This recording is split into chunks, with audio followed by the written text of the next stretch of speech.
45 penonton Jakarta Warehouse Project atau DWP asal Malaysia diperas polisi. Dan sekarang kita yang malu nih. Berbagai media Malaysia ngomongin kelakuan polisi Indonesia. Mulai dari kantor berita bernama The Star hingga Free Malaysia Today. Terungkapnya kejahatan ini bermula dari keluhan penonton yang viral di media sosial. Menurut salah satu korban asal Malaysia, sebut saja Ilham, dia lagi asik nonton salah satu DJ saat tiba-tiba ada polisi yang narik dia dari keramaian. Gara-gara lama gak balik, temennya Ilham, sebut saja Raka, nyamperin Ilham. Taunya Ilham ditahan lama sama polisi. Waktu itu dia dan beberapa WNA lainnya dites kesadaran dari alkohol, bahkan ada yang dites urin juga. Dan waktu minta paspor balik, polisi malah gak ngegubris dan malah ngobrol sama petugas lainnya. Akhirnya Raka inisiatif ngasih polisi uang sebesar Rp200.000, terus paspornya langsung dikembalikan. Hal serupa juga dialami entah berapa puluh penonton Malaysia lainnya. Bahkan salah satu penonton dipalakin sebesar 100 juta sampai harus ngontak KBRI Malaysia sebelum akhirnya dibebasin dan dibalikin ke Malaysia tanpa bayar.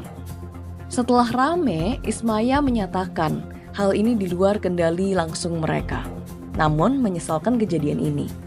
Sementara polisi ketika dikonfirmasi awalnya berkelit, tapi setelah terus didesak oleh wartawan dan publik, polisi pun mengakui ada 34 oknum yang terlibat.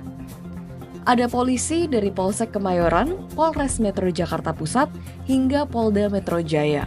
Mirisnya, nggak cuma polisi kroco yang terlibat, tapi juga mereka yang punya jabatan, seperti Kasubdit 3 Ditres Narkoba Polda Metro Jaya, AKBP Malvino Edward Justisia.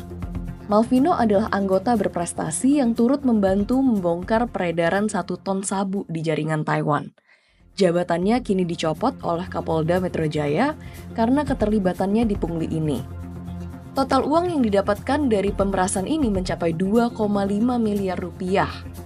Polisi yang terlibat pun dimutasi dan akan disidang etik. Sementara itu motifnya masih dalam penyelidikan. Nah, hal kayak gini nih bisa jadi ancaman buat Indonesia. Karena para WNA, terutama warga negara Malaysia, yang sering nonton konser di sini jadi mau boikot DWP. Komisioner Kompolnas juga bilang kok, kalau ini ngerugiin Indonesia dalam konteks pariwisata, ekonomi kreatif, dan hubungan masyarakat dengan Malaysia. Makanya, ia meminta polisi untuk diberi sanksi yang tegas dan transparan. Indonesia Police Watch atau IPW dan anggota Komisi 3 DPR RI, fraksi PKB, juga meminta supaya polisi yang terlibat dipecat karena dianggap malu-maluin Indonesia. Secara khusus, IPW minta supaya Korps Pemberantas Tindak Pidana Korupsi diturunkan untuk nanganin masalah ini, karena pemerasan sudah termasuk korupsi. Kalau enggak, polisi Indonesia bakal dicap buruk sebagai tukang peras di dunia internasional. Pengamat kepolisian dari Institute for Security and Strategic Studies, ISESS, juga bilang, kalau sampai nggak ada sanksi berupa pemecatan secara tidak hormat, kepolisian berarti mendukung pungli.